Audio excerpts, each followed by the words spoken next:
ओम नमः शिवाय। आज हम कुंडली के कुछ योगों की बात करेंगे।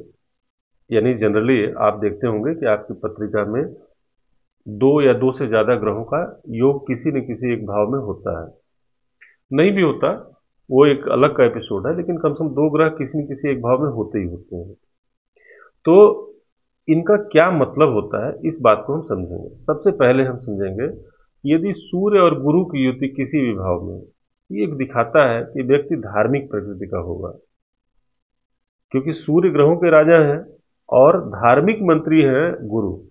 अगर इनका कहीं कॉम्बिनेशन किसी भाव में बनता है तो ऐसा व्यक्ति प्रायः धार्मिक ही होता है। हाँ, कुछ भी जो मैं बताऊंगा इसके साथ साथ अन्य ग्रहों की स्थिति को भी देखना अति आवश्यक है। यदि ये कॉम्बिनेशन चंद्रमा और मंगल का बनता है तो कहीं न कहीं ये रक्त के विकार को दिखाता है और निश्चित रूप से ऐसे व्यक्ति में काम भावना थोड़ी सी ज्यादा पाई जाती है। शनि और बुध यदि किसी भाव में है तो ऐसा व्यक्ति यात्राओं में व्यस्त रहता है, अधिक से अधिक यात्राएं करता है और खूब ज्ञान का अर्जन करता है यात्राओं के द्वारा।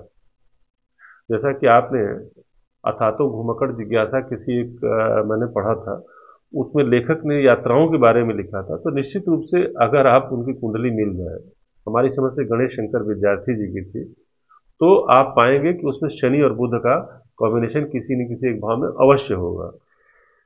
यदि बुध और शुक्र का कॉम्बिनेशन कहीं किसी की पत्रिका में हो तो ऐसा व्यक्ति गीत संगीत का बहुत अच्छा प्रेमी होता है और हास्य और विनोद में भी इसकी अत्यधिक रुचि होती है। ऐसा व्यक्ति विनोदी प्रकृति का होता है।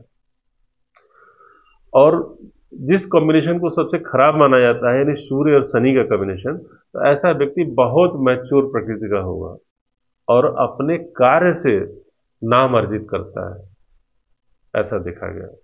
और आत्मनिर्भर भी होता है। यदि चंद्रमा और गुरु का कॉम्बिनेशन कहीं आप पाएं किसी पत्रिका में तो ऐसा व्यक्ति अत्यधिक धार्मिक प्रकृति का होगा और बहुत निश्चल प्रकृति का होगा, यानी छल कपट से अत्यधिक दूर। मित्रों, और कॉम्बिनेशंस की बात हम करेंगे, फिलहाल आज इतना ही। आप इन कॉम्बिनेशंस को पत्रिकाओं में लगा के देखें और जो मैंने कहा उस बात पर ध्यान दें। हाँ, अपवाद इस बात का है कि इन कॉम्बिनेशंस पर किन ग्रहों की अशुभ ग्रहों की अशुभ ग्रहों की दृष्टि होती है तो इनका प्रभाव कम या ज्यादा हो जाते हैं।